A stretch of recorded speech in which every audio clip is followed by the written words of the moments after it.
திருநெல்வேலி மாவட்டத்தில் கோவில்பட்டிக்கு பக்கத்தில் உள்ள ஊர் கடம்பூர். காமராசர் முதலமைச்சராக இருந்த காலம். கடம்பூரில் ஒரு பள்ளி சீரமைப்பு மாநாடு நடக்குது. அந்த பக்கத்தில் உள்ள பள்ளிக்கூடம்லாம் அதில் கலந்துக்குது. கண்காட்சி வேற, ஊர் பூரா விழா கோலம். மறுநாள் மாநாடு நடக்க போகுது. ஆனால் முதல் நாளே மழை பிடிச்சிக்கிட்டுது. மறுநாளும் அது விடாமல் பேஞ்சிக்கிட்டு இருக்குது. காமராசர் காலையிலேருந்து பல்வேறு நிகழ்ச்சிகளில் கலந்துக்கிட்டு சாயந்தரமாக கடம்பூருக்கு வந்து சேர வேண்டியவர். மழை பேஞ்சிக்கிட்டு இருக்கிறதுனால நிகழ்ச்சி ரத்தாயிடுமோ என்னமோ அப்படின்னு எல்லாரும் சந்தேகப்பட்டுக்கிட்டு இருக்கிறாங்க. அவர் கோவில்பட்டி பயணிகள் விடுதியில் இருக்கிறார். கடம்பூர்லேருந்து சில பேர் போய் அவரை சந்திக்கிறாங்க. மழை பெஞ்சிக்கிட்டு இருக்குதே, என்ன செய்யலாம் அப்படின்னு கேட்குறாங்க. மழை பெஞ்சால் நல்லது தானே, அதுக்காக மாநாட்டை எதுக்காக ரத்து செய்யணும்? ஆசிரியர்கள் எவ்வளவு கஷ்டப்பட்டு ஏற்பாடு பண்ண மாநாடு, கட்டாயம் வந்துடுறேன் அப்படின்னாராம் காமராசர். உடனே புறப்பட்டார். மழையை பொருட்படுத்தாத மக்கள் கூட்டம். அது கலையாமல் காத்துக்கிட்டு இருக்கிறாங்க அவ்வளோ பேரும். தலைவர் வந்துட்டார்னு தெரிஞ்சது ஜனங்களுக்கு ஏகப்பட்ட உற்சாகம். ஜனங்கள் அவ்வளவு உற்சாகமாக வரவேற்றாங்க. மாநாடு ஆரம்பமாச்சு. மலர் மாலைகள் மலை மாதிரி குவிய ஆரம்பிச்சுட்டுது. வரிசையாக ஒவ்வொரு கல்வி நிலையம் சார்பாகவும் வரவேற்பு பத்திரம் வாசித்து கொடுக்குறாங்க. என்ன வாசிக்கிறாங்கங்கிறத காமராசர் கூர்ந்து கவனிக்கிறார். ஏகப்பட்ட புகழ் மொழிகள், ரொம்ப பாராட்டி புகழ்ந்து என்னென்னமோ வாசிச்சுக்கிட்டு இருக்கிறாங்க. கொடை வள்ளலே, குணக்குன்றே, மலையே, கடலே, இப்படி தமிழ் மொழியில் பாராட்டுறதுக்கு எத்தனை வார்த்தைகள் உண்டோ அத்தனையும் அதில் சேர்த்துருக்குறாங்க. காமராசர் பொறுமை இழந்துட்டார். போதும் போதும், உங்கள் எல்லாரையும் பார்த்து 2 வார்த்தை பேசிவிட்டு போகிறதுக்காக தான் நான் வந்திருக்கிறேன். எல்லாரும் மழையில் சிரமப்பட்டு நின்றுக்கிட்டு இருக்கிறீங்க. இப்படி என்ன புகழ்ந்து படிச்சுக்கிட்டே இருந்தால் எப்படி அப்படின்னாராம். அதுக்கப்புறம் பேசி முடிச்சிருக்கிறார். மாநாட்டு நிகழ்ச்சிகள் முடிஞ்சதும் இன்னொரு நிகழ்ச்சியில் கலந்துக்கிறதுக்காக புறப்பட்டாராம். ஒரு திறந்த ஜீப்பில் அவரை ஊர்வலமாக அழைச்சிக்கிட்டு போயிருக்கிறாங்க. தெருவில் 2 பக்கமும் ஏகப்பட்ட கூட்டம். அங்கங்கே ஜீப்பை நிறுத்தி ரோஜா மாலை, ஜருக மாலை இப்படி போட்டுக்கிட்டே இருக்கிறாங்க. அதையெல்லாம் அப்படி அப்படியே வாங்கி அங்கங்கே நின்றுக்கிட்டு இருந்த குழந்தைகள்கிட்டையும் தாய்மார்கள்கிட்டையும் கொடுத்துக்கிட்டே போகிறார். அந்த சமயத்தில் கூட்டத்துக்கு அப்பால் ஒரு பெரியவர் கையில் ஒரு மல்லிகை சரத்தோடு நின்றுட்டு இருக்கிறார். அவரால் முண்டி அடிச்சுக்கிட்டு முன்னால் வர முடியல. காமராசர் இதை கவனிக்கிறார். அவ்வளவுதான். உடனே நிறுத்தப்பா வண்டியை அப்படிங்கிறார். ஜீப்பு நிற்கிது. டிரைவரை பார்த்து, அதோ பார், அங்கே ஒருத்தர் நிற்கிறார் பார், அவரை இங்கே அழைச்சிட்டு வா அப்படின்னாராம். கூட்டம் வழி விடுது. அந்த பெரியவரை கிட்டத்தில் அழைச்சிட்டு வர்றாங்க. காமராசர் அவரை பார்த்து, வாங்க வாங்க, நல்லா இருக்கீங்களா அப்படின்னு சத்தம் போட்டு உற்சாகமாக விசாரிக்கிறாராம். பெரியவர் கண்களில் கண்ணீர், பேச்சு வரல. மல்லிகை சரத்தை அவருக்கு போடுறார். கொஞ்ச நேரம் அவர்கிட்ட பொறுமையாக பேசிக்கிட்டு இருந்துட்டு அவரை அனுப்பி வைக்கிறார் காமராசர். பெரியவர் போனதுக்கு அப்புறம் காமராசர் பக்கத்தில் இருந்தவங்க கிட்ட சொல்கிறார் அந்த பெரியவரை பற்றி. அந்த காலத்தில் ரொம்ப கஷ்டப்பட்டவர் இவர், ஜெயிலுக்கு போனவர் அப்படின்னு ரொம்ப உருக்கமாக நெகிழ்ந்து போய் சொல்கிறார். இதில் ஒரு விஷயத்தை கவனிங்க. தன்னை புகழ்ந்து படிக்கப்பட்ட வாழ்த்து மடலை படிக்க வேணாம்னு தடுத்து நிறுத்தினார். எங்கேயோ ஒரு மூலையில் கையில் ஒரு 4 முழம் மல்லிகை சரத்தோடு ஒதுங்கி நின்றுக்கிட்டு இருந்த அந்த தொண்டரை அவ்வளவு பெரிய கூட்டத்துக்கு நடுவுலையும் தேடி கண்டுபிடிச்சி கிட்டத்தில் கூப்பிட்டு அவர் கொடுத்த அன்பு மாலையை வாங்கி கழுத்தில் போட்டுக்கிட்டார். அதுதான் காமராசர். தோல்விகள் கூட அவரை கொஞ்சம் கூட பாதித்ததில்லை. ஒரு பொது தேர்தலில் அவர் தோற்று போகிறார். தொண்டர்கள்லாம் அழறாங்க. அதில் ஒருத்தர் மெதுவாக காமராசர்கிட்ட போய், என்ன தலைவரே, நீங்கள் கூட தோற்று போயிட்டீங்களே அப்படின்னு கலக்கமாக சொல்லியிருக்கிறார். அதுக்கு காமராசர், நான் கூட தோற்று போகிறதுக்கு பேர் தான்ப்பா ஜனநாயகம் அப்படின்னாராம். ஒரே ஒரு ஊரில் ஒரு ராஜா இருந்தாராம். அவர் நிறைய சம்பாதிக்கணும்னு திட்டம் போட்டார். தனக்காக சம்பாதிக்கணும்னு நினைக்கல, தன்னுடைய நாட்டுக்காக சம்பாதிக்கணும் அப்படின்னு நினைச்சார். அரசாங்க கருவூலத்தில் கையிருப்பு குறைச்சலாக இருந்தது. மக்கள்கிட்ட வரி விதிச்சாகணும், வேற வழி இல்லை. ஆனாலும் அந்த ராஜா மக்கள் கஷ்டப்படக்கூடாது அப்படின்னு நினைக்கிறவர். மக்கள் வரியையும் கட்டணும், அதே நேரத்தில் அவங்க சிரமப்படவும் கூடாது. இதுக்கு தகுந்த மாதிரி ஒரு திட்டம் போட்டார். அது பிரகாரம் என்ன பண்ணார்னா, அந்த நாட்டில் ஒரு 3 பெரிய குளங்களை தோண்டினார். அது நிறைய தண்ணீரை நிரப்புனார். அதுக்கப்புறம் எங்கேயோ தேடி பிடிச்சி 3 விதமான மீன்களை கொண்டுகிட்டு வந்தார். அந்த 3 குளங்கள்லையும் விட்டார். அதை ஒவ்வொரு குளத்துலேயும் ஒவ்வொரு விதமான மீன்கள். அந்த மீன்களுக்கு அபூர்வமான ஒரு சக்தி உண்டு. அது எப்படின்னா, அந்த குளத்தில் குளிக்க வர்றவங்களுக்கு அந்த மீன்கள் கடிக்கும் பொழுது வலி ஏற்படுறதில்லை. அதுக்கு பதிலாக மகிழ்ச்சி நிறைந்த ஒரு இனிமையான உணர்வை அவங்க அனுபவிச்சாங்க. அது எப்படின்னா, இந்த முதல் குளத்தில் இருந்த மீன்களால் கடிக்கப்படும் பொழுது ஒரு விதமான இன்ப மயக்கத்தில் திளைச்சிருக்கிறது மாதிரி உணர்வு. இந்த ரெண்டாவது குளம் இருக்க அதில் இருக்கிற மீன் கடிச்சதுன்னு வைங்க, மக்களுக்கு எப்படி இருக்கும்னா கால்களே தரையில் படாமல் அப்படியே ஆகாயத்தில் மிதக்கிறது மாதிரி ஒரு உணர்வு, அதை அனுபவிக்கிறாங்க. மூணாவது குளத்தில் இருக்கிற மீன் கடிச்சதுன்னா அவங்கெல்லாம் அப்படியே கோடீஸ்வரராக மாறிட்டதாக ஒரு உணர்வு, அதை அவங்களால அனுபவிக்க முடியுது. இப்படி ஒரு அபூர்வமான மீன் அது, அந்த 3 வகை. இப்படி இருந்தால் மக்கள் அந்த குளங்களில் குளிக்கிறதுக்கு ஆசைப்படாமல் இருப்பாங்களா? அதனால் கூட்டம் கூட்டமாக அலமோத ஆரம்பிச்சிட்டாங்க. ஒவ்வொரு குளத்தின் கரையிலேயும் கியூ வரிசையில் நிற்க ஆரம்பிச்சிட்டாங்க. அந்த நாட்டு மன்னர் என்ன பண்ணார்னா, ஒவ்வொரு குளத்தங்கரையிலையும் ஒரு ராஜாங்க அதிகாரியை உட்கார வச்சார். டிக்கெட்டை அடித்து கொடுத்தார். குளிக்க வர்றவங்க கிட்ட ஒரு குறிப்பிட்ட தொகையை கட்டணமாக வசூலிக்க ஆரம்பித்தார். அவ்வளவுதான். அரசாங்க கருவூலம் நிரம்ப ஆரம்பிச்சுட்டுது. ராஜாங்கத்துக்கு தேவையான பணம் கிடைச்சிட்டுது. இது ஒரு கதை. இதை பற்றி என்ன நினைக்கிறீங்க? அதாவது மக்களுக்கு சுமை தெரியாமலே வரி வசூல் பண்ணுறது நல்லது தானே அப்படின்னு நினைப்பீங்க. ஆனால் இன்றைக்கும் உலகத்தில் பல அரசாங்கங்கள் இதே மாதிரி 3 குளங்களை வெட்டி வச்சிருக்குது. மக்களும் அதில் குளிச்சுக்கிட்டு தான் இருக்கிறாங்க. அது எப்படிங்கிறீங்களா? அந்த முதல் குளம் தான் சினிமா தியேட்டர். அதில் குளிக்கிறவங்க தான் ஒரு விதமான இன்ப மயக்கத்தில் திளைச்சிருக்கிறது மாதிரியான உணர்வை அனுபவிக்கிறவங்க. ரெண்டாவது குளம் தான் சாராய கடை. இந்த குளத்தில் குளிக்கிறவங்க தான் கால்களே தரையில் படாமல் ஆகாயத்தில் மிதக்கிறது மாதிரி உணர்வை அனுபவிக்கிறவங்க. மூணாவது குளம் லாட்ரி டிக்கெட். இதில் குளிக்கிறவங்க தாங்கள் அப்படியே கோடீஸ்வரர்களாக மாறினது மாதிரி ஒரு உணர்வு, அதை அனுபவிக்கிறவங்க. இன்றைக்கி பல நாடுகள் இந்த குளங்களை பயன்படுத்திக்கிட்டு தான் வராங்க. ஒரு பூவில் வண்டு உட்காருது. அதில் இருக்கிற தேனை வண்டு எடுக்குது. இந்த சமயத்தில் அந்த பூவுக்கு வலிக்குமா? அதுக்கு வலிக்கிறது இல்லை. அந்த பூவோட மலர்ச்சியும் வளர்ச்சியும் குன்றி போகிறதும் கிடையாது.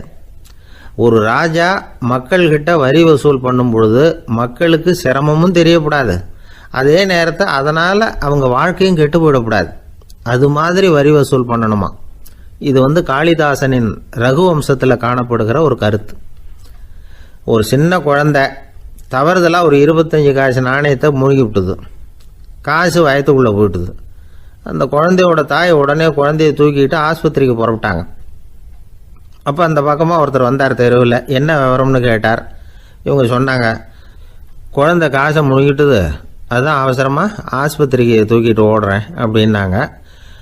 அவர் வந்தவர் சொன்னார், கவலைப்படாதம்மா, உடனே இப்படி கொடுங்க குழந்தைய அப்படின்னு கையில் வாங்கினார். ஒரு கையில் அந்த குழந்தையோட கால் 2ஐயும் பிடிச்சி தலைகீழாக தூக்கி பிடிச்சார்.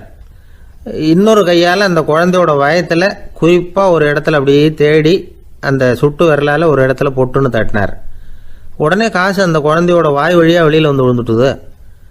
காசை எடுத்துக்கிட்டு இந்தாங்கம்மா உங்கள் குழந்தை அப்படின்னார். ரொம்ப நன்றிங்க, நிச்சயமாக நீங்கள் ஒரு டாக்டராக தான் இருக்கணும், என்னுடைய யூகம் சரிதானே அப்படின்னாங்களாம் அந்த அம்மா. அதுக்கு அவர், இல்லைங்க, நான் ஒரு இன்கம் டேக்ஸ் ஆஃபீஸர், வருமான வரி அதிகாரி அப்படின்னு சொல்லிவிட்டு போனாராம். நம்பிக்கை இல்லைன்னா இந்த உலகத்தில் நாம் நடமாடவே முடியாது. அவநம்பிக்கையோடு இருந்துக்கிட்டு இருந்தால் என்றைக்கும் அவஸ்தை தான். நாம் நம்புறது நடக்குதோ இல்லையோ அது வேறு விஷயம். ஆனால் எதையும் நம்பி தான் நாம் அடி வைக்க வேண்டியிருக்கு. வேறு ஒன்றும் வேணாம், ஒரு லாட்ரி சீட்டு வாங்குகிறோம், அது எங்கே நமக்கு விழப்போகுது அப்படிங்கிற அவநம்பிக்கையோடவா வாங்குகிறோம்? பரிசு நமக்கு தான் அப்படிங்கிற நம்பிக்கை உள்ளூர இருக்கிறதுனால தான் அதை வாங்குகிறோம். இருந்தாலும் முடிவு வேறு மாதிரி ஆகிடுது. அதுக்காக மனசு சோர்ந்து போகிறதில்ல, அடுத்த மாதமும் சீட்டு வாங்குகிறோம். இந்த நம்பிக்கை தான் மனித வாழ்க்கைக்கு ஆதாரம். ஒரு கடையில் போய் டீ சாப்பிட்றீங்க, அந்த டீ நல்ல டீ தானா, அதில் விஷம் கலந்துருக்குமா அப்படிங்கிற சந்தேகம் வந்துட்டுதுன்னு வச்சுங்க. அதுக்கப்புறம் அதை எப்படி நீங்கள் சாப்பிட முடியும்? நம்பி தான் சாப்பிட்ணும். ரயில் ஒழுங்காக போய் சேருங்கிற நம்பிக்கை இருக்கிறதுனால தான் அதில் ஏறி உட்காடுறோம். லெட்டர் ஒழுங்காக போய் சேருங்கிற நம்பிக்கை இருக்கிறதுனால தான் பெட்டியில் போடுறோம். சரி, நம்ம கதையெல்லாம் நம்மளோட இருக்கட்டும். மனித நம்பிக்கை எந்த அளவுக்கு உறுதியாகவும் அறிவுபூர்வமாகவும் இருக்கணுங்கிறதுக்கு அலெக்சாண்டர் வாழ்க்கையில் நடந்த ஒரு சம்பவத்தை உதாரணமாக சொல்லலாம். இந்த உலகத்தையே ஜெயிக்கணும்னு புறப்பட்டார் அலெக்சாண்டர். ஒரு கட்டத்தில் அவர் சிட்னஸ் நதி கரைக்கு சேர்ந்தார். அந்த சமயத்தில் அவருக்கு கடுமையான நோய் வந்துட்டுது. அவர் கூடவே வந்திருந்த கிரேக்க வைத்தியர்கள் என்னென்னமோ முயற்சியெல்லாம் பண்ணி பார்த்தாங்க. இருந்தாலும் அலெக்சாண்டருக்கு வந்திருக்கிறது என்ன நோய்ங்கிறத அவங்களால கண்டுபிடிக்க முடியல. ஏன்னா அந்த பகுதியில் உள்ளவங்களுக்கு மட்டுமே அதிகமாக வரக்கூடிய ஒரு வினோதமான நோயாக இருந்தது அது. ஆனால் அவர் இருக்கிற இடம் எதிரியோட இடம், பாரசீக மன்னனோட ஆளுகைக்கு உட்பட்ட இடம். என்ன பண்ணுறது அப்படின்னு எல்லாரும் யோசனை பண்ணாங்க. பாரசீக மன்னனோட அரண்மனையில் இருக்கிற வைத்தியர் வந்தால் இந்த நோயை குணப்படுத்தி விடுவார் அப்படின்னு சொன்னாங்க. இருந்தாலும் எதிரியோட நாட்டில் இருக்கிற வைத்தியரை கூப்பிட்டு எப்படி நம்பி வைத்தியம் பார்க்க சொல்கிறது அப்படின்னு சொல்லி எல்லாரும் தயங்கினாங்க. ஆனால் அலெக்சாண்டர் தயங்கலை. பரவாயில்ல, அழைச்சிட்டு வாங்கன்னு விட்டார். உடனே அவரை போய் அழைச்சிட்டு வந்துட்டாங்க. அவர் வந்தார். அலெக்சாண்டர் உடம்பை பரிசோதனை பண்ணி பார்த்தார். சரி, இதை குணப்படுத்தி விடலாம், பயப்பட வேண்டியதில்லை. ஆனால் இதுக்கு ஒரு மூலிகை ரசம் தயார் பண்ணி கொடுக்கணும். நான் போய் அதை தயார் பண்ணிவிட்டு 2 நாளில் திரும்பி வந்துடுறேன் அப்படின்னு சொல்லிவிட்டு போனார் அந்த வைத்தியர். அதே மாதிரி 2 நாளில் திரும்பி வந்தார் மூலிகை ரசத்தோட. இதுக்கு இடையில் அலெக்சாண்டரோட தளபதிகளில் ஒருத்தர் ரகசியமாக ஒரு எச்சரிக்கை கடிதம் கொடுத்து அனுப்பியிருக்கிறான். அதை வாங்கி என்ன விஷயம்னு பார்த்தார். இப்போ உங்ககிட்ட வந்திருக்கிற எதிரி நாட்டு வைத்தியரை நம்பாதீங்க, அவன் கொண்டுகிட்டு வந்திருக்கிற மூலிகை ரசத்தில் விஷம் கலந்துருக்குது அப்படின்னு அதில் எழுதியிருக்கு. அதை பார்த்தார் அலெக்சாண்டர். இருந்தாலும் கொஞ்சம் கூட அலட்டிக்கலை. வைத்தியர் கொடுத்த மருந்தை வாங்கி கடகடன்னு குடிச்சுட்டு அதுக்கப்புறம் அந்த கடிதத்தில் இருந்த விஷயத்தை அந்த வைத்தியர்கிட்ட சொன்னார். வைத்தியர் திகைச்சு போயிட்டார். தன் மேலே அலெக்சாண்டர் வச்சிருக்கிற நம்பிக்கையை பார்த்து அவருக்கு ரொம்ப வியப்பு. வைத்தியர் உண்மையிலேயே நல்ல மருந்து தான் கொண்டுகிட்டு கொடுத்துருக்கிறார், அதில் விஷம்லாம் எதுவும் கலக்கலை. அதுக்கப்புறம் அலெக்சாண்டர் அந்த வைத்தியரை பார்த்து சொன்னாராம், நம்பிக்கைங்கிற அச்சாணியை ஆதாரமாக வச்சுக்கிட்டு தான் இந்த உலகம் சுற்றிக்கிட்டு இருக்குது. எனக்கு எதிரியாக இருந்தாலும் பாரசீக மன்னர் ரொம்ப பெரியவர். அப்பேற்பட்ட மன்னருடைய அரண்மனை வைத்தியர் தொழில் நேர்மை இல்லாதவராக இருக்க மாட்டார். அப்படி இருந்தால் அவரை அரண்மனை வைத்தியராக வச்சிருக்கவே மாட்டாங்க அப்படின்னு நம்பினேன். என்னுடைய நம்பிக்கை வீண் போகலை அப்படின்னாராம். இதுதான் மானுட நம்பிக்கைங்கிறது. இந்த காலத்துலேயும் இது மாதிரி இந்த மானுட நம்பிக்கையை ரொம்பவும் சாமர்த்தியமாக கையாளுகிற கெட்டிக்காரங்க சில பேர் இருக்கிறாங்க. இந்த காலத்து குரு, அவருக்கு ஒரு சிஷ்யன். குரு முன்னாடி அந்த சிஷ்யன் ரொம்ப பணிவாக நின்று, குருவே, உங்கள் கையால் விஷத்தை கொடுத்தாலும் அதை வாங்கி மடமடன்னு குடிச்சிருவேன் அப்படின்னா. உன்னுடைய குரு பக்தியை மெச்சினேன் அப்படின்னார் குரு. அதுக்கு அந்த சிஷ்யன், அப்படி இல்லை குருவே, உங்ககிட்ட சிஷ்யனாக இருக்கிறத விட உங்கள் கையால் விஷத்தை வாங்கி குடிச்சு விடுறது ரொம்ப நல்லது, அதனால தான் அப்படி சொன்னேன் அப்படின்னா. ஒரு மனிதர், அவர் யாருக்கிட்டே தொலைபேசியில் பேசிகிட்டு இருக்கிறார். கொஞ்சம் தூரத்தில் நாம் நிற்கிறோம். எட்டத்தில் இருந்துக்கிட்டு அவரை கவனிக்கிறோம். அவர் ஃபோனில் பேசுகிறத, அவர் பேசுகிற வார்த்தைகள் என்ன அப்படிங்கிறது நம்ம காதில் விழலை. ஆனாலும் அவர் பேசிக்கிட்டு இருக்கிறது நல்ல செய்தியா கெட்ட செய்தியா அப்படிங்கிறத நம்மளால் யூகிக்க முடியும். மகிழ்ச்சியான செய்தியை பேசும்போது முகம் மலருது, புன்னகை போக்குது. இதில் ஒன்று நீங்கள் கவனிக்கணும், தொலைபேசியில் நாம் பேசுகிறப்போ நம்மோட பேசுகிறவர் எதிரில் இல்லை. அவர் தொலைபேசி வழியாக நம்ம குரலை மட்டும்தான் கேட்க போகிறார், நம்ம முகத்தை அவர் பார்க்க போகிறதில்ல. அப்படி இருந்தும் அப்போ நம்ம முகம் ஏன் மலரணும் அப்படின்னா, இதுதான் உடல் மொழி, பாடி லாங்குவேஜ் அப்படின்னு சொல்கிறாங்க. நம்ம அறியாமலேயே நம்ம உடம்பு செய்திகளை தெரிவிக்குது பாருங்க, அதுதான் உடல் மொழி. ஒரு மனிதர் தொலைபேசியில் பேசிக்கிட்டு இருக்கிறத நீங்கள் தூரத்தில் இருந்து கவனிச்சுக்கிட்டே, அவர் நண்பரோட பேசுகிறாரா, மனைவியோட பேசுகிறாரா, குழந்தையோட பேசுகிறாரா, இல்லை மேல் அதிகாரிகிட்ட பேசுகிறாரா, அல்லது அவருக்கு கீழே பணிபுரிகிறவர்கள்கிட்ட பேசுகிறாரா அப்படிங்கிறத கண்டுபிடிக்கலாம். அதுக்கு காரணம் அவருடைய உடல் மொழி. இந்த உடல் மொழி கூட நம்ம வாழ்க்கையின் முன்னேற்றத்துக்கு பயன்படும். இதை பற்றியெல்லாம் கூட சில நிபுணர்கள் ஆராய்ச்சி பண்ணி பார்த்துருக்குறாங்க. அவங்க சில விவரங்களை சொல்கிறாங்க. குறிப்பாக ஒருத்தர் தன்னுடைய நாற்காலியில் கிட்டத்தட்ட படுத்துக்காத குறையாக உட்காந்துருக்கிறாருன்னு வச்சுக்கோங்க. எதிர இருக்கிறவர் பேசுறது அவருக்கு பிடிக்கலன்னு அர்த்தமா. தலையை சொரிஞ்சிக்கிறது, வேறு வேறு திசைகளில் பார்க்குறது, கொட்டாவி விடுறது, கால்களை மாற்றி போட்டு உட்கார்றது, களைப்பாக கை விரல்களை அப்படியே பின்னிக்கிறது, அடிக்கடி கடிகாரத்தை பார்க்கறது, இப்படிலாம் ஒருத்தர் பண்ணிக்கிட்டு இருக்கிறாருன்னா நாம் கூடிய சீக்கிரம் அந்த இடத்த விட்டு எழுந்திரிச்சு வந்துடுறது நல்லது. ஏன்னா இதெல்லாம் அவருடைய சலிப்பு, சோர்வு, ஆர்வமின்மை, இதுக்கு அடையாளங்கள். நம்முடைய பேச்சு அவரை சலிப்படைய வச்சுட்டதுன்னு அர்த்தம். அவர் ரொம்பவும் சோர்ந்து போயிட்டாருன்னு பொருள். நம்முடைய பேச்சில் அவருக்கு ஆர்வம் இல்லைன்னு அர்த்தம். அதே நேரத்தில் நாற்காலியின் நுனியில் அமர்ந்து உடலை முன்னுக்கு நகர்த்தி எதிர இருக்கிறவரின் கண்களை பார்த்துக்கிட்டே பேசினாலும் சரி, அல்லது பேச்சை கேட்டாலும் சரி, உங்கள் பேரில் மற்றவங்களுக்கு உள்ள பிடிப்பு அதிகரிக்கும். நாம் எப்படிப்பட்டவருங்கிறத நம்ம உடம்பும் நடை உடை பாவனையும் அடுத்தவங்களுக்கு காட்டி கொடுத்துரும். உங்கள் உடம்பு, உங்கள் பார்வை, நடை, உட்கார்ற விதம், இதை வச்சுக்கிட்டே நீங்கள் பொறுப்புள்ளவரா, முரடரா, அலட்சியமானவரா, மரியாதை தெரிஞ்சவரா, அடக்கமானவரா, நம்பிக்கைக்கு உரியவரா, நாணயம் இல்லாதவரா, பயந்தவரா, திறமைசாலியா, அப்பாவியா அப்படிங்கிறதையெல்லாம் கண்டுபிடிச்சிடலாம். அதனால் இந்த உடல் மொழியை புரிஞ்சுக்கிட்டு நம்மளை கொஞ்சம் சரிப்படுத்திக்கிட்டோம்னா வாழ்க்கையில் சுலபமாக பல காரியங்களை சாதிக்க முடியும். ஒரு மனநல மருத்துவமனை, அங்கே ஒருத்தர் ஒரு நாற்காலியில் உட்காந்துக்கிட்டு கார் ஓட்டுறது மாதிரி அப்படி பாவனை பண்ணிகிட்டு இருந்தார். ஸ்டேரிங்கை திருப்புறது மாதிரி, பின்னாடி வர்ற வண்டியை நிற்க சொல்கிறது மாதிரி, அப்புறம் இவர் ஒதுங்கிக்கிட்டு அவருக்கு வழி விடுறது மாதிரி, இப்படிலாம் சேட்டைகள் பண்ணிக்கிட்டு இருந்தார் மனநல மருத்துவமனையில். இதை பார்த்துக்கிட்டு இருந்த ஒருத்தர் பக்கத்தில் இருந்த இன்னொருத்தர்கிட்ட கேட்டார், இவர் ஏன் இப்படி பண்ணுறாரு, இவருக்கு ஏன் அப்படி வந்தது நிலைமை அப்படின்னு சொல்லி அவர் விசாரித்தார். அப்போ அவர் விவரம் சொன்னார். வேற ஒன்றும் இல்லைங்க, இவருக்கு கார் ஓட்டணும்னு ஆசை ரொம்ப காலமாக, அது நிறைவேறாமல் போயிட்டுது. அதுக்கப்புறம் அவர் மனநோயாளியாக மாறிட்டார். இங்கே அழைச்சிட்டு வந்தாங்க. இங்கே அழைச்சிட்டு வந்ததுலேருந்து அப்படி தான் பண்ணிகிட்டு இருக்கிறார். அப்போ கார் ஓட்டுறது மாதிரிலாம் பாவனை பண்ணிகிட்டு இருப்பார், திருப்புறது மாதிரி பண்ணுவார், பின்னாடி வர்றவங்களுக்கு இடம் விடுவார், இப்படிலாம் செய்கிறார் அப்படின்னு விவரம் சொன்னாங்க. நீங்கள் சொல்லப்படாதா, இப்போ நீங்கள் கார் ஓட்டல, வெறும் நாற்காலியில் தான் உட்காந்துருக்குறீங்க அப்படின்னு நீங்கள் சொல்லப்படாதா அவருக்கு அப்படின்னு கேட்டாங்க. அது முடியாதுங்க, ஏன்னா அந்த காரை கழுவுறதுக்காக அவர் தினமும் எனக்கு 10 ரூபா கொடுத்துக்கிட்டு இருக்கிறார் அப்படின்னாராம் அங்கே வேலை செஞ்சுக்கிட்டு இருந்த ஒருத்தர்.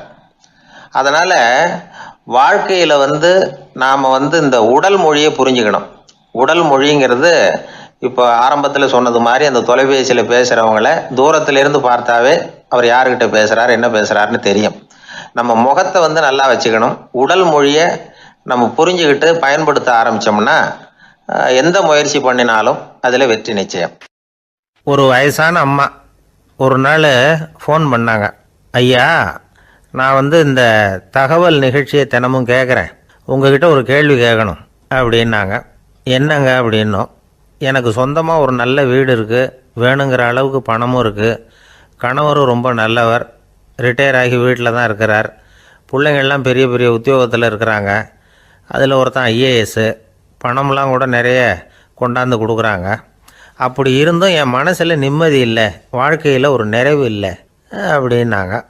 ஏன்னு கேட்டோம். அதைத்தான் நான் உங்களை கேட்குறேன், ஏன் அப்படி அப்படின்னு திருப்பி கேட்குறாங்க. எங்களுக்கு ஒன்றும் புரியல, கொஞ்ச நேரம் குழம்பி போயிட்டோம். இருந்தாலும் அதை அவங்கக்கிட்ட காட்டிக்காமல் கொஞ்சம் சாமர்த்தியமாக, ஏம்மா உங்கள் மனசில் நீங்கள் ஏதோ ஒன்று எதிர்பார்க்குறீங்க, அது நிறைவேறலை அப்படி தானே அப்படின்னு கேட்டோம். ஆமாம் அப்படின்னாங்க. அதுக்கப்புறம் அவங்கக்கிட்ட கொஞ்சம் மனம் விட்டு பேசுகிறப்போ தானாக விஷயம் வெளியில் வந்தது. அதாவது அவங்க பிள்ளைங்க பெரிய பெரிய உத்தியோகத்தில் இருக்கிறதுனால அவசரமாக பார்த்துட்டு ஓடுறாங்களாம். ஆசையாக அம்மான்னு கூப்பிட்டுக்கிட்டு கிட்ட உட்காந்து கொஞ்ச நேரமாவது என்கிட்ட பேசினா தானே என் மனசு கொஞ்சம் நிம்மதியாக இருக்கும், அது அவங்களுக்கு தெரிய மாட்டேங்குதே அப்படிங்கிறாங்க. இதுதான் அவங்களுடைய ஏக்கம். இந்த ஏக்கம் அந்த தாயின் மனசில் இருந்துக்கிட்டு இருக்குது. இப்படி மகனுடைய அன்புக்காக மட்டுமே ஏங்குற தாய்மார்கள் பல பேர் இருக்கிறாங்க இந்த உலகத்தில். இதை நினைக்கிறப்போ ஒரு வெளிநாட்டு நாடோடி கதை ஞாபகத்தில் வருது. அதாவது கடவுள் படைப்பு தொழிலில் ரொம்ப மும்முரமாக ஈடுபட்டுக்கிட்டு இருந்தாராம். மீன்களை படைச்சாராம், பறவைகளை படைச்சாராம், விலங்குகளை படைச்சாராம். அவருக்கு திருப்தி ஏற்படலை. அதுக்கப்புறம் மனிதர்களை படைச்சிருக்கிறார். அப்போவும் அவருக்கு மன நிறைவு ஏற்படலையாம். கடைசியாக தன்னுடைய சக்தி முழுசையும் பயன்படுத்தி குறையே இல்லாத அளவுக்கு ஒரு படைப்பை உருவாக்கினாராம். அந்த உன்னதமான ஒரு படைப்பு அதுதான் பெண், அதாவது தாய். இப்படி உருவாக்கி எல்லாரையும் இந்த உலகத்தில் விட்டுவிட்டாராம். அதுக்கப்புறம் கொஞ்ச காலம் கழித்து தன்னுடைய தேவியை அழைச்சிக்கிட்டு இந்த பூலோகத்துக்கு வந்திருக்கிறார். தன்னுடைய குறையில்லாத படைப்பாகிய பெண்ணை பார்த்தாராம். ஏம்மா, உனக்கு இன்னும் ஏதாவது குறை இருந்தால் சொல்லு, அதையும் நிவர்த்தி பண்ணிவிடுறேன் அப்படின்னாராம். அந்த அம்மா பார்த்துருக்காங்க. சுவாமி, எனக்கு நீங்கள் கொடுத்துருக்கிறது 2 கை, என்னுடைய பிள்ளைகளுக்கு சேவை செய்கிறதுக்கு இந்த 2 கை பத்தலை, அதனால் இன்னும் ஒரு 2 கை கொடுத்தா தேவலை அப்படின்னாங்களாம்.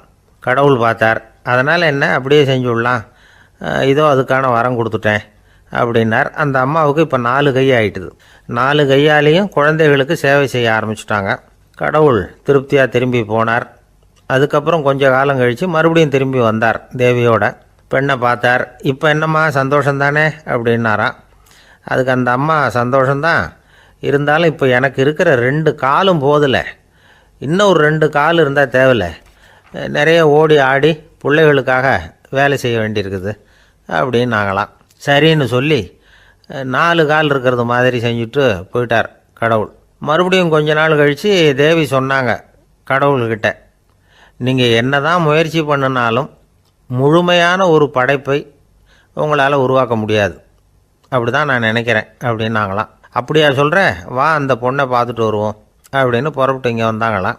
இங்கே வந்து பார்த்தா 4 கால் 4 கையோடு அந்த பொண்ணு ஒரு செவுத்தில் சாஞ்சி உட்காந்து அழுதுகிட்டு இருக்குது. இப்போ தேவி அந்த பொண்ணை சுட்டி காட்டி கடவுள்கிட்ட கேட்டாங்களாம், ஏங்க நீங்கள் அந்த பொண்ணுக்கு கையை கொடுத்தீங்க காலை கொடுத்தீங்க, சரி, அந்த கண்ணீரையும் எதுக்காக கொடுத்தீங்க அப்படின்னு கேட்டாங்களாம். அதுக்கு கடவுள் சொன்னாராம், கையை கொடுத்தது நான் தான், காலை கொடுத்தது நான் தான், ஆனால் அந்த கண்ணீரை கொடுத்தது நான் இல்லை, அதை கொடுத்தது அந்த அம்மாவோட பிள்ளைங்க அப்படின்னாராம். இன்றைக்கும் அப்படித்தான் பல பிள்ளைங்க அவங்க அம்மாவுக்கு கண்ணீரை தான் கொடுத்துக்கிட்டு இருக்கிறாங்க. அம்மாவை மதிக்கிற பிள்ளைங்க தான் இன்றைக்கி நல்லபடியாக இருக்கிறாங்கங்கிறது அவங்களுக்கு தெரியறதில்ல. இந்த காலத்து பிள்ளையாண்டான் ஒருத்தன் அவங்க அம்மாக்கிட்டேயும் நல்ல பிள்ளையாக நடந்துக்குவான், மனைவிக்கிட்டேயும் நல்ல கணவனாக நடந்துக்குவான், ரொம்ப சாமர்த்தியம். ஒரு நாள் அவங்ககிட்ட கேட்டாங்க, ஏன்பா உங்கள் அம்மாவும் உன் மனைவியும் சண்டை போட்டுக்கிட்டா நீ எந்த பக்கம் அப்படின்னாங்களாம். வீட்டுக்கு வெளிப்பக்கம் அப்படின்னானான் அவன். ஒரு குரு, இளம் சீடர்கள் எதிரில் உட்காந்துருக்கிறாங்க. குரு பாடம் நடத்திக்கிட்டு இருக்கிறார். சீடர்களுக்கு ஒரு ஆசை, அதாவது ஒரு முக்கியமான மந்திரத்தை நம்ம குருநாதர்கிட்ட இருந்து கற்றுக்கணும் அப்படிங்கிறது அவங்க ஆசை. அது என்ன மந்திரம்னா, இறந்தவரை உயிர்ப்பிக்கக்கூடிய புனித மந்திரம், அதாவது செத்தவங்களுக்கு மீண்டும் உயிர் உண்டாக்குகிற மந்திரம். குருவே தயவு பண்ணி அந்த மந்திரத்தை எங்களுக்கு உபதேசிக்கணும் அப்படின்னு கேட்டாங்க. அது ரொம்ப ஆபத்தானது, அது என்னத்துக்கு உங்களுக்கு வேண்டாமேன்னாராம் குரு. எங்களுடைய நம்பிக்கை உறுதிப்படுறதுக்காகத்தான் கேட்குறோம், வேற ஒன்றும் இல்லை அப்படின்னாங்களாம் சீடர்கள். பக்குவப்படாத அறிவுங்கிறது ரொம்ப ஆபத்தானது அப்படின்னாராம் குரு. இது சீடர்களுக்கு புரியல. அது எப்படிங்க பக்குவப்படாத அறிவு ஆபத்தானதுன்னு சொல்கிறீங்க, அப்படின்னா என்ன அப்படின்னு கேட்டிருக்காங்க சீடர்கள். குரு அதுக்கு விளக்கம் கொடுத்தாராம். அந்த மந்திரத்தை எப்போ பயன்படுத்தணுங்கிறது முக்கியம், அதை அறியக்கூடிய ஞானம் ஏற்படுகிற வரைக்கும் அதை தெரிஞ்சுக்காமல் இருக்கிறது தான் நல்லது, இல்லைன்னா ஆபத்துன்னாராம். ஆனால் அந்த சீடர்கள் அதை கேட்குற மாதிரி இல்லை, ரொம்ப பிடிவாதம் பண்ண ஆரம்பிச்சுட்டாங்க. சரி வாங்க சொல்கிறேன்னார் குரு. எல்லாரும் வந்தாங்க. அந்த புனித மந்திரத்தை அவங்களுக்கு ரகசியமாக உபதேசம் பண்ணார். உபதேசம் பண்ணிவிட்டு அவங்களுக்கு எச்சரிக்கையும் கொடுத்தார். இந்த மந்திரத்தை நல்லா ஆராய்ச்சி பார்த்ததுக்கு அப்புறம் தான் உச்சரிக்கணும், அவசரப்பட்டு எதுவும் செஞ்சிடக்கூடாது அப்படின்னு ஒரு தடவைக்கு பல தடவை எச்சரிக்கை கொடுத்தார். சரின்னு சொல்லிவிட்டு அவங்கெல்லாம் மந்திரத்தை கற்றுக்கிட்டு எழுந்திரிச்சு போயிட்டாங்க. ஒரு நாள் அந்த சீடர்கள் எல்லாம் மணற்பாங்கான இடத்துல அப்படியே நடந்து போயிட்டு இருக்கிறாங்க. ஒரு பாலைவன பகுதி மாதிரி ஒரு இடம். அங்கே ஒரு இடத்துல எலும்புகள் குவியலாக கிடந்தது. உடனே இந்த சீடர்கள் முன்ன பின்ன யோசிக்காம தியானமும் பண்ணாம அந்த மந்திரத்தோட பயனை சோதிச்சு பார்க்கணும் அப்படின்னு நினச்சிக்கிட்டு அந்த மந்திரத்தை உச்சரிக்க ஆரம்பிச்சிட்டாங்க. அவ்வளோதான். உடனே என்னாச்சு தெரியுமா, அந்த எலும்புகள் எல்லாம் ஓநாய்களாக மாறி அவங்கள துரத்த ஆரம்பிச்சுட்டுது. சீடர்கள் எல்லாம் தலைதெறிக்க ஓட ஆரம்பிச்சிட்டாங்க. ஓநாய்களும் விடலை, அவங்கள துரத்தி பிடிச்சி கடிச்சு கொதற ஆரம்பிச்சுட்டுது. அப்போ தான் அந்த சீடர்களுக்கு குரு சொன்ன அறிவுரையோட அர்த்தம் புரிஞ்சுது. பக்குவப்படாத அறிவு ஆபத்தானது அப்படிங்கிறது. அதனால் இதிலேருந்து நாம் தெரிஞ்சுக்க வேண்டியது என்னென்னா, நாம் நம்ம அறிவை வளர்த்துக்கிட்டால் மட்டும் போதாது, அந்த அறிவை எப்போ எப்படி பயன்படுத்தணும் அப்படிங்கிற பக்குவமும் நமக்கு வரணும். அப்போ தான் வாழ்க்கை நல்லபடியாக அமையும், இல்லைன்னா இடைஞ்சல் தான். இந்த காலத்தில் சில சின்ன பிள்ளைங்களுக்கே அறிவு ரொம்ப பக்குவப்பட்டிருக்குங்கிறத உணர முடியுது. ஒரு சின்ன பையன் பள்ளிக்கூடத்தில் மார்க் லிஸ்ட் கொடுத்தாங்க, வாங்கிக்கிட்டு அவசரமாக வீட்டுக்கு ஓடினான். எதிரில் வந்த ஒருத்தர் கேட்டார், என்ன அவசரம், ஏன் இப்படி வேகமாக ஓடுறேன்னார். எங்கள் அம்மா கிட்ட அடி வாங்கணும், அதுக்காக தான் ஓடுறேன்னா. அடி வாங்கிறதுக்கா இவ்வளவு அவசரம்னார் அவர். அப்படி இல்லைங்க, நான் போகிறதுக்குள்ளே எங்கள் அப்பா வீட்டுக்கு வந்துட்டாருன்னா அவர்கிட்ட அடி வாங்க வேண்டியிருக்கும், அதை அவாய்ட் பண்ணுறதுக்காக இப்படி ஓடுறேன் அப்படின்னு நானும். அந்த பையன் ஒரு வயசான ஆள் நிலத்தில் ஏறு உழுதுகிட்டு இருந்தாராம். கிழிஞ்சு போன ஒரு சின்ன துண்டை தான் இடுப்பில் கட்டியிருந்தாராம். தலையில் ஒரு கந்தலை சுற்றி இருந்தார். உடம்பு பூரா சேரு, ரொம்ப ஏழை. ஏறு ஓட்டிகிட்டு இருக்கிறவர் வேறு எப்படி இருப்பார். இருந்தாலும் அந்த ஆள் ரொம்ப ஜாலியாக பாட்டு பாடிக்கிட்டே ஏறு உழுதுகிட்டு இருந்தாராம். உடம்புல தான் அவர் ஏழையை தவிர மனசில் ஒரு ஏழையாக தெரியல. அந்த சமயத்தில் அந்த நாட்டு ராஜா அந்த பக்கமாக குதிரை மேலே வந்தாராம். வேட்டைக்கு போயிட்டு பரிவாரங்களோடு திரும்பி வந்துக்கிட்டு இருக்கிறார். ரொம்ப செல்வ செழிப்பில் இருக்கிற ராஜா அவர் இந்த வயசான விவசாயியை பார்த்துருக்கார். இந்த ஆள் ரொம்பவும் ஏழைங்கிறது அவர் பார்த்தாவே பளிச்சுன்னு தெரியுது. கட்டிக்கிறதுக்கு நல்ல துணி இல்லை, உடம்போ இழைச்சி போயிருக்குது, வயிறு முதுகில் போய் ஒட்டிக்கிட்டு இருக்கு, கண்ணு குழி விழுந்து போயிருக்குது. ஆனாலும் முகத்தை பார்த்தா சந்தோஷமாக இருக்கிற மாதிரி இருக்குது. இவ்வளோ உற்சாகமாக பாடிக்கிட்டு இருக்கிறாரே அப்படின்னு ஆச்சரியமாக நினச்சி பார்த்தார் அந்த ராஜா. சரி, அவர்கிட்ட கொஞ்சம் பேச்சு கொடுத்து பார்க்கலாம் அப்படின்னு முடிவு பண்ணார். ஐயா பெரியவரே, இப்படி கொஞ்சம் வர முடியுமான்னாராம். பொழுது போகிறதுக்குள்ளே நான் இந்த வயல் பூரா உழவு ஓட்டி ஆகணும், அதனால் பேசுகிறதுக்கு நேரம் இல்லை அப்படின்னாராம் அந்த பெரியவர். என்ன அவ்வளவு அவசரமாக? மீதி இருந்தால் நாளைக்கு உழுதக்கூடாதா? அது சரி, உனக்கு எத்தனை ஏக்கர் நிலம் இருக்குது அப்படின்னு விசாரிச்சிருக்கார் ராஜா. எனக்குன்னு சொந்தமாக உள்ளங்கை அளவு கூட நிலம் கிடையாது. இது எங்கள் முதலாளியோட நிலம். இதை பூராவும் உழுது முடித்தா தான் அவர் கூலி கொடுப்பார். நான் கூலிக்கு உழுதுகிட்டு இருக்கிறேன். உங்ககிட்ட பேசிக்கிட்டு இருந்தால் அவருக்கு துரோகம் பண்ணது மாதிரி ஆகிடும் அப்படின்னாராம். ராஜா குதிரையை விட்டு கீழே இறங்கினார். வரப்பில் நடந்து அந்த பெரியவர்கிட்டே போனாராம். சரி, ஒரு நாள் பூரா உழுதா உனக்கு எவ்வளவு கூலின்னு கேட்டிருக்கார். 8 அணா கூலி கிடைக்கும்னாராம் அவர். இது ரொம்ப காலத்துக்கு முன்னாடி நடந்த ஒரு சம்பவங்கிறதுனால அப்போ 8 அணா கூலிங்கிறது ரொம்ப பெருசு. இருந்தாலும் அதுவும் அந்த ராஜாவுக்கு பெரிய கூலியாக தெரியல. இவ்வளவு தானா, இதை வச்சுக்கிட்டு நீ எப்படி காலம் தள்ளுற அப்படின்னாராம். ஒன்றும் கவலை இல்லை அப்படின்னாராம் அவர். ராஜாவுக்கு ரொம்ப ஆச்சரியமாக போச்சு. 8 அணா கூலி வாங்குகிற இந்த ஆள் கவலை இல்லாமல் இருக்கிறார், ஏராளமான வசதியோடு இருக்கிறன்னா கவலை இல்லாமல் வாழ முடியலையே அப்படின்னு நினச்சி பார்த்துருக்கார்.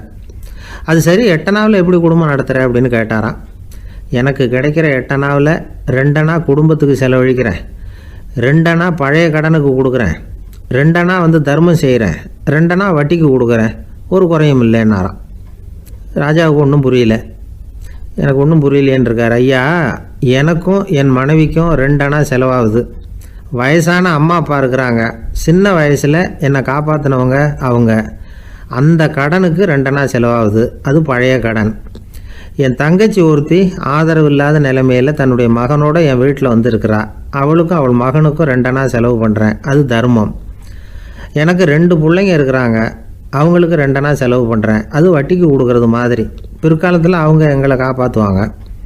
அந்த வகையில் நான் திருப்தியோடு வாழ்ந்துக்கிட்டு இருக்கிறேன் அப்படின்னாராம். ராஜாவுக்கு அர்த்தம் புரிய ஆரம்பிச்சுதான். அந்த பெரிய நிலத்தை விலை கொடுத்து வாங்கி அந்த பெரியவருக்கே தானமாக கொடுத்துட்டாராம். இப்போ உழுதவருக்கே நிலம் சொந்தமாயிட்டுது. அன்னையிலேருந்து அரசனுக்கும் ஆறுதல் கிடைச்சிதான். இப்படி ஒரு கதை சொல்லுவாங்க. 8 அணா வருமானத்தை வச்சுக்கிட்டு எப்படி காலத்தை தள்ளுறதுன்னு சொல்கிறதுக்காக இந்த கதையை சொல்கிறதாக யாரும் தப்பாக நினச்சிக்கக்கூடாது.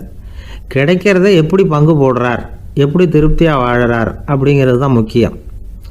அது மாதிரி இன்றைக்கு இந்த பொங்கல் திருநாளில் உழவர்கள் மனசு மகிழ்ச்சியாக இருந்ததுன்னா அது எல்லாரும் மகிழ்ச்சியாக இருக்கிறது மாதிரி அர்த்தம்.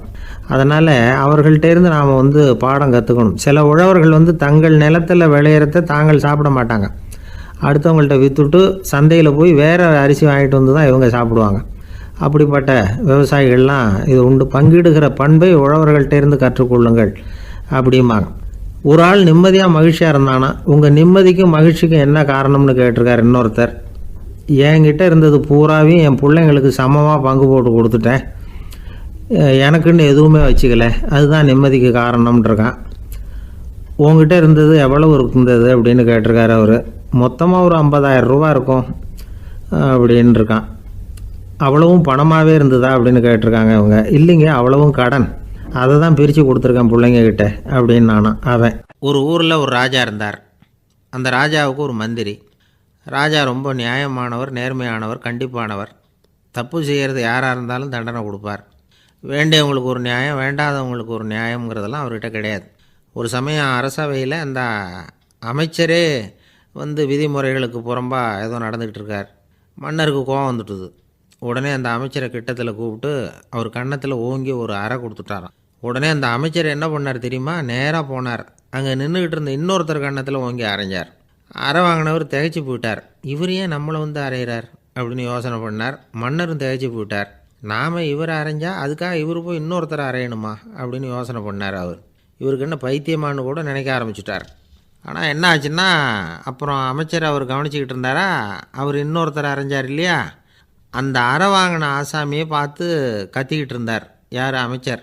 ஏன்பா என்கிட்ட அறையை வாங்கிக்கிட்டு இப்படி விவரம் இல்லாமல் நின்றுக்கிட்டு இருக்கிறியே, நான் உனக்கு கொடுத்ததை நீ வேறு யாருக்கிட்டையாவது கொடுத்துரு அப்படின்னார். உடனே அந்த ஆள் பார்த்தான், தனக்கு அடுத்தபடியாக நின்றுக்கிட்டு இருந்தவனை ஓங்கி ஒரு அறை அரைஞ்சான். அவன் கன்னத்தை தடவிட்டே யோசனை பண்ணான். இது ஏதோ புரிஞ்சுக்கிட்ட மாதிரி அடுத்தாப்பில் நின்றுக்கிட்டு இருந்தவனை அரைஞ்சான். இப்படி இந்த அறை மாறி மாறி போய்கிட்டே இருக்குது. ஊர் பூரா பிரயாணம் பண்ண ஆரம்பிச்சுட்டுது. அன்னைக்கு ராத்திரி அந்த ராஜா படுக்கிறதுக்காக போனார். அந்த நேரம் பார்த்து அவர் கன்னத்தில் பலார்னு ஒரு அறை விழுந்தது. நம்மளே அரையிறது யார் அப்படின்னு அதிர்ச்சியோட மன்னர் திரும்பி பார்க்குறாரு. அரைஞ்சது அவரோட மனைவி. என்னாச்சு உனக்குன்னு கத்துனார் ராஜா. உங்களுக்கு தெரியாதா, ஊர் பூரா ஒருத்தர் மாற்றி ஒருத்தர் மூலமாக இந்த அறை பிரயாணம் பண்ணிட்டு வருது அப்படின்னாங்க அந்த அம்மா. அப்படின்னா ஆரம்பித்த இடத்துக்கே வந்துட்டுதா அப்படின்னாராம் மன்னர். என்ன சொல்கிறீங்கன்னு கேட்டிருக்காங்க. இவர் விவரத்தை சொன்னாராம். அப்படின்னா நீங்கள் ஆரம்பித்து வச்ச இந்த விளையாட்டை நான் முடிச்சு வச்சுட்டேன் அப்படின்னாங்களாம் அந்த அம்மா. மறுநாள் காலை மறுபடியும் அரசவை கூடிச்சு. அந்த அமைச்சர் மன்னரை பார்த்து கேட்டார், என்ன மகாராஜா, என்கிட்ட கொடுத்ததை திருப்பி வாங்கிட்டீங்களா அப்படின்னாராம். இப்படி நடக்கும்னு நான் எதிர்பார்க்கவே இல்லைன்னார் மன்னர். ஆனால் நான் எதிர்பார்த்தேன். அது எங்கே போயிட போகுது, ஊர் பூரா சுற்றி கடைசியில் உங்ககிட்ட தான் சேரும் அப்படிங்கிறது எனக்கு தெரியும் அப்படின்னார் அமைச்சர். இந்த கதை வேடிக்கையாக இருந்தால் கூட இதில் உள்ள கருத்து முக்கியமானது. இந்த உலகத்தில் பல கருத்துக்கள் இப்படி தான் மாறி மாறி சுற்றி வந்துக்கிட்டே இருக்குது. நம்மால் ஒருத்தன் தன்னுடைய நண்பன் ஒருத்தனை கடத்தெருவில் பார்த்தான். உடனே ஓடி போய் பலார்னு ஒரு அறை கொடுத்தானான். அவன் கன்னத்தை தடவிட்டு ஏன்டா என்னை அரைஞ்சேன்னு கேட்டிருக்கான்.